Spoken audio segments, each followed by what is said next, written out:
इलेक्ट्रोक्रक्स YouTube चॅनलवर मी तुमचं warm welcome करतो. आता आपण नेक्स्ट कन्सेप्ट बघणार आहे illumination and smart appliances control principle. हा कन्सेप्ट आहे जे लास्ट लेक्चरला राहिलं होतं. मित्रांनो, जे मुलं नवीन आहेत त्यांनी चॅनलला सबस्क्राईब करून घ्यायचं आहे, जेणेकरून न्यू नोटिफिकेशन त्यांना लगेच मिळेल. आणि सर्वांनी एक लाईक करायचं आहे, जेणेकरून माझंही मोटिवेशन वाढेल. तर लेक्चर स्टार्ट करण्याच्या अगोदर लास्ट लेक्चरला किती लोकांनी आन्सर्स दिले ते बघणं गरजेचं आहे.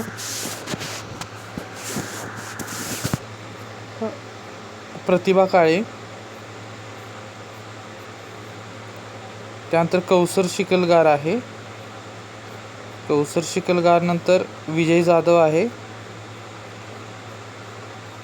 विजय जाधव नंतर तेजल सूर्यवंशी आहे, अजय सरगर, शिवानी साठे,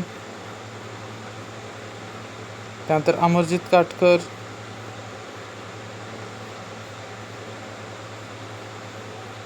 अजय सरगर, सूरज महाळकर, आकाश सावंत आहे, ऋषिकेश जाधव आहे, शुभम सुक्रे आहे, आशिष सावंत आहे, आशिष सावंत, आकाश चव्हाण,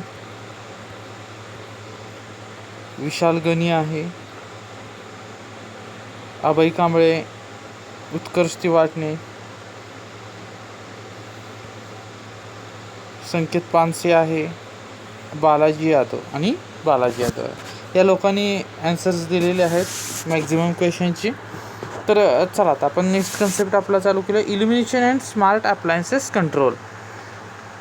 ह्यामध्ये बघा काय आहे, lighting control system typically provide ability to automatically adjust the lighting device. Automatic adjust झाली पाहिजे लाईट. म्हणजे 6 वाजले, इल्युमिनेशन कमी झालं तर लाईट लागली पाहिजे. पण घरात जर कोण नसेल तर लाईट लागून उपयोग आहे का? नाही. त्यामुळं घरात माणसं पाहिजेत, इल्युमिनेशन लेवल पाहिजे, त्यावेळी लाईट लागलेली उत्तम आहे. तर लाइटिंग कंट्रोल सिस्टीम कशाशी बेस आहे? क्वेश्चन नंबर पहिला आहे तुमच्यासाठी. किती आहेत बघा? 9 आहेत. सेपरेट कमेंट बॉक्समध्ये मला टाकायचं आहे. क्रोनॉलॉजिकल टाईम, मी म्हटलं नाही टाईम 6 वाजलेत 7 वाजलेत. सोलर टाईम म्हणजे सनसेट कधी होतो आहे ते पण महत्त्वाचं आहे. ॲक्युपन्सी युजिंग ॲक्युपन्स सेन्सर्स. ॲक्युपन्स सेन्सर म्हणजे काय? घरात एकच आहे माणूस आणि सगळ्या घरात लाईट लागल्या असं होता कामा नाही. जिथं माणसं आहेत तिथंच लाईट लागावी. Day light availability using photo cells. Alarm condition, program logic. Alarm condition म्हणजे काय? रात्री 10 वाजता जर झोपायला जात असतील लोक तर 10 नंतर लाईट असेल का? नाही लागली पाहिजे. प्रोग्रॅम लॉजिक असेल, क्रोनॉलॉजिकल टाईम असेल, क्रोनॉलॉजिकल टाईम शेड्यूल असेल, सोलर टाईम असेल. ह्या 9 गोष्टी बेस धरून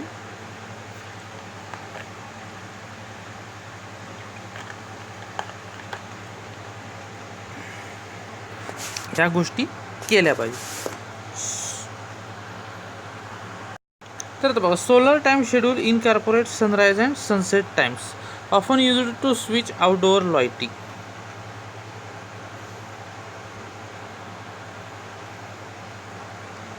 solar time scheduling requires that location of the building be set. एक लक्षात ठेवा, आपलं बिल्डिंग नेहमी आहे ती अशा पद्धतीनं सेट करायची की मॅक्झिमम प्रकाश त्या बिल्डिंगमध्ये आला पाहिजे, जेणेकरून सारखी लाईट आपल्याला लावावी लागणार नाही. दुसरं काय आहे? Occupancy. Space occupancy is primarily determined with occupancy sensor. Day light availability. Maximum daylight असेल तर इलेक्ट्रिक लाईट लावावी लागणार नाही. बरीचशीच घरं कोंदट वातावरणात असतात, उजडल्यापासून झोपोस्तोवर तिथं लाईट लावावी लागतात. तर अशा पद्धतीचे घरे असू नयेत. अलाराम कंडिशन म्हणजे काय? Alarm condition typically include input from other building system such as the fire alarm, EV, AC system. आता तुम्हाला क्वेश्चन नंबर सेकंड असेल की ह्याचा लॉंग फॉर्म सांगायचा. HVAC high voltage AC. याचा लॉंग फॉर्म तुम्ही मला कमेंट बॉक्समध्ये टाकायचा आहे. Which may trigger and emergency all light on or all lights flashing commands examples. परत प्रोग्राम लॉजिक असेल. आता प्रोग्राम लॉजिक बरेचशाच गोष्टी आहेत. आर्डिनो आहे, पायथॉन आहे, सी कोड टाकून करू शकतो आपण. बरेचसेच प्रोग्राम लॉजिक असू शकतात. आता ब्लॉक डायग्राम बघा कशी आहे. ही ट्रान्समीटर सिस्टीम बघा. पॉवर सप्लाय, NE55 टायमर आहे, इन्फ्रारेड लेड्स आहे. रिसिव्हर सेक्शनमध्ये काय आहे, photo leads, CA operational amplifier, counter आहे आणि लोड आहे. ही ब्लॉक डायग्राम ह्याची आहे. हे बघा इथं block diagram of infrared remote control, जे तुम्हाला BEला किंवा आता डिप्लोमाला ज्यांना प्रोजेक्ट अजूनही मिळालेले नाहीत त्यांच्यासाठी हा खूप महत्त्वाचा प्रोजेक्ट आहे की automation system in home appliances. Hashtag करून ठेवतो. इथं बघा काय आहे, ऑपरेशनल LED आहे, एंट्री आहे, इन्फ्रारेड LEDज आहे. हा कंट्रोलर आहे 8051, मायक्रो कंट्रोलर आहे, डिस्प्ले आहे, रिले आहे, लॅम्प आहे आणि प्रोग्राम आहे. ह्या पद्धतीनं त्याची ब्लॉक डायग्राम आहे. तर अशा पद्धतीनं हा टॉपिक आहे आपला. तुम्ही व्यवस्थित वाचून घ्या. जर काही समजलं नसेल तरीसुद्धा सांगा मला. आपण ह्यामध्ये आता ब्लॉक डायग्राम कशी असते बघूया. This system designed by using 2 sets of IR transmitter. कसं आहे बघा, 2 सेट्स ऑफ IR ट्रान्समीटर आहे यामध्ये. दिस IR म्हणजे काय आहे मला तुम्ही कमेंट बॉक्समध्ये टाकायचं आहे.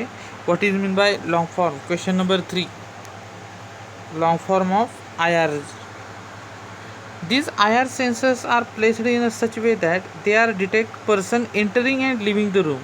म्हणजे person entering and leaving the room हे डिटेक्ट करणार आहे. To turn on home appliances, म्हणजे ज्या घरात कोणतरी येणार आहे तेव्हाच ते काय झाली पाहिजे, होम अप्लायन्सेस लागले पाहिजे. In this optimum energy management system, microcontroller is the central processing unit. Microcontroller is the central processing unit of this project, which is 8-9 होगा. हे मायक्रोकंट्रोलर दिलेला आहे. हा मायक्रोकंट्रोलर यूज केलेला आहे from the 8051 family.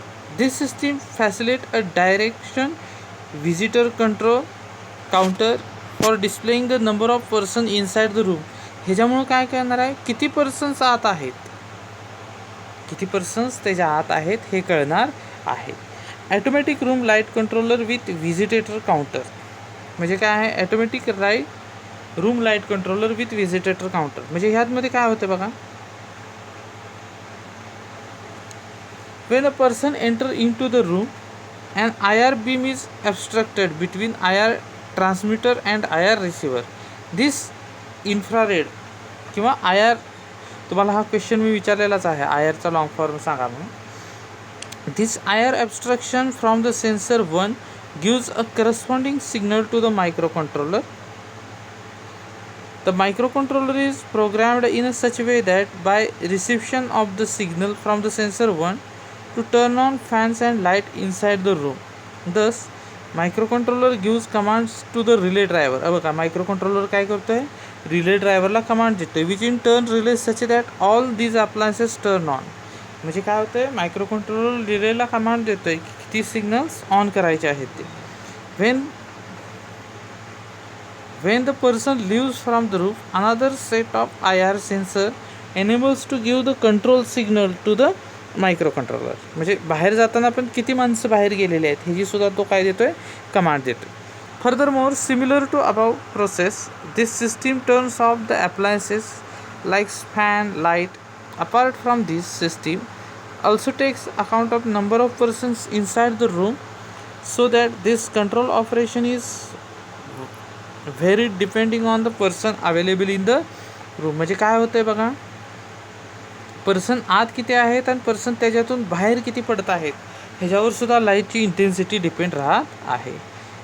For every person entering and leaving the room, microcontroller reads the digital input from 2 receivers and calculates the number of persons inside the room and then display it on the LCD वर display केला जातो. When person count is greater than 1, Microcontroller turn on the room lights and when person count is 0 it turns off the lights and fans. हे ह्या प्रोग्राममधलं logic आहे. तर अशा पद्धतीनं आपण तिसरा टॉपिक कवर केलेला आहे. आता 2 राहिलेले टॉपिक आहेत ते पण आपण व्यवस्थित कवर करू. जर मित्रांनो तुम्हाला लेक्चर आवडलं असेल तर नक्कीच लाईक, शेअर आणि सबस्क्राईब करा जेणेकरून माझंही मोटिवेशन वाढेल. आज इथं आपण थांबतोय. Thank you so much.